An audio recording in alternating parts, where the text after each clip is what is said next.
Hi friends, welcome back to Fragrance of My Life. இன்னைக்கு நம்ம ஒரு ஈஸியான பன்னீர் ரெசிபி தான் பார்க்க போறோம். பன்னீர் புலாவ் எப்படி செய்யறதுன்னு பார்ப்போம். இது ஒரு குயிக் லஞ்ச் பாக்ஸ் ரெசிபி. குழந்தைங்களும் விரும்பி சாப்பிடுவாங்க. இப்போ எப்படி பண்றதுன்னு பார்ப்போம். நம்ம செய்ய ஆரம்பிக்கிறதுக்கு முன்னாடி இதுக்கு தேவையான இன்கிரீடியன்ட்ஸ் என்னென்னன்னு பார்ப்போம்.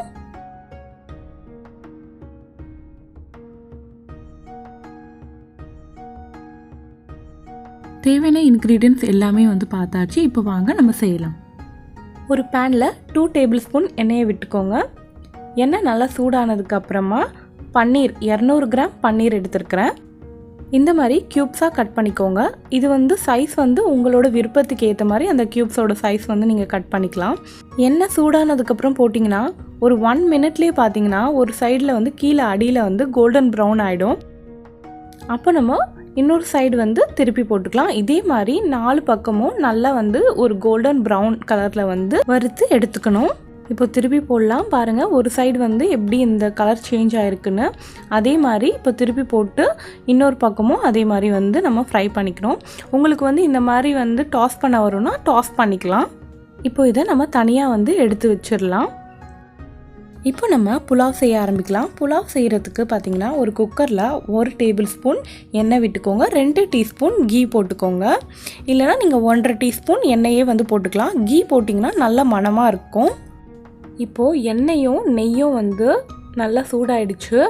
இப்போது இதில் பார்த்தீங்கன்னா பிரியாணி இலை, பட்டை, கிராம்பு, ஏலக்காய் போட்டிருக்கோம். பிரியாணி இலை 1, பட்டை ஒரு இன்ச்சு, 3 கிராம்பு, 2 ஏலக்காய் இவ்வளோதான் இதில் போட்டிருக்கோம். இது எல்லாத்தையும் எண்ணெயில் ஒரு 1 மினிட் வறுத்துக்கலாம். இப்போ நம்மளுக்கு ஒரு ஸ்வீட் ஃப்ளேவர் நம்மளுக்கு வரும். நல்லா இனிப்பான வாசனை. அப்போது நம்ம பார்த்திங்கன்னா ஒரு 10 மிளகு, 1/2 டீஸ்பூன் ஜீரகம் போட்டு மிளகும் ஜீரகமும் நல்லா பொரியட்டும். அதுக்கப்புறமா 4 பச்சை மிளகாய் போட்டுக்கோங்க.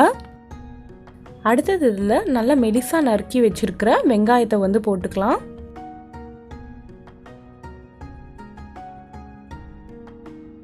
வெங்காயம் ஒரு 2 நிமிஷம் வதங்கட்டும். அது நல்லா சாஃப்டாக அப்படியே கோல்டன் ப்ரௌன் கலரில் வரும். இந்த ஸ்டேஜில் நம்ம நறுக்கி வச்சுருக்க காயை சேர்த்துக்கலாம். நான் 1/2 கப் பீன்ஸு, 1/2 கப் கேரட் எடுத்துருக்கிறேன். உங்களுக்கு எந்த காயெல்லாம் பிடிக்குமோ அந்த காயெல்லாம் சேர்த்துக்கலாம். ஆனால் காயோட குவான்டிட்டி நீங்கள் கொஞ்சம் பார்த்துக்கோங்க. ஏன்னா இது நம்ம பன்னீர் புலாவ் செய்ய போகிறோம், வெஜ் புலாவ் இல்லை. இப்போ இதில் தேவையான அளவு உப்பு சேர்த்துட்டு நல்லா கலந்து விட்டுட்டு நல்லா காயெல்லாம் நல்லா வதக்கிக்கோங்க.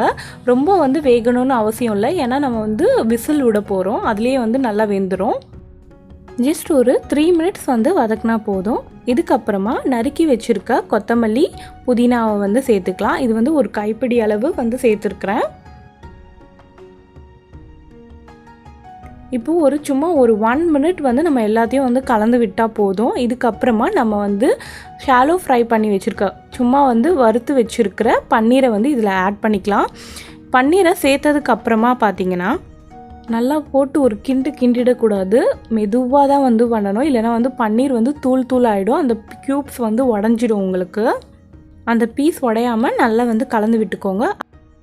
இப்போது இதில் ஒரு 1/2 ஹவர் ஊற வச்ச பாஸ்மதி ரைஸ் 2 கப் போட்டுக்கிறேன். நீங்கள் நார்மல் அரிசி கூட யூஸ் பண்ணிக்கலாம். அரிசியை போட்டதுக்கப்புறமா நல்லா எல்லா மசாலாவோடையும் கலந்து விட்டுக்கோங்க. மறந்துடாதீங்க, அரிசியும் பன்னீரும் உடஞ்சிடக்கூடாது நம்ம கலக்கிறதுல. இப்போ நம்ம அரிசி வேகிறதுக்காக தண்ணியை சேர்த்துக்கலாம். இந்த ஆழக்கில் தான் நான் 2 கப் அரிசி எடுத்திருக்கேன். ஸோ 4 கப் தண்ணி ஊற்றுறேன்.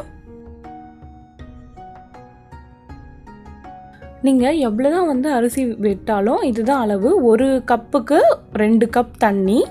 இப்போது தண்ணியில் நல்லா கலந்து விட்டுக்கோங்க. கலந்து விட்டுட்டு நம்ம மூடி போட்டுடலாம். குக்கர் வெயிட் போட்டுட்டு வெறும் ஒரே ஒரு விசில் மீடியம் ஃப்ளேமில் வச்சுட்டு விட்டால் போதும். இல்லைனா சாப்பாடு ரொம்ப குழஞ்சிடும். அடி பிடிக்கிறதுக்கும் சான்சஸ் இருக்குது. ஒரு விசில் விட்டுட்டு ப்ரெஷர் போனதுக்கப்புறமா ஓப்பன் பண்ணிங்கன்னா சுவையான பன்னீர் புலாவ் ரெடி ஆகிடுச்சு. உங்கள் குழந்தைங்களுக்கு கொடுத்து பாருங்கள். அடிக்கடி வேணும்னு சொல்லி கேட்பாங்க. ஸ்கூல், காலேஜ், ஆஃபீஸ்க்குன்னு ஒரு செம்மையான லஞ்ச் பாக்ஸ் ரெசிபி இது.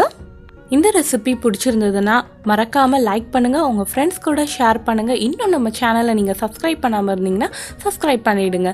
தேங்க்யூ.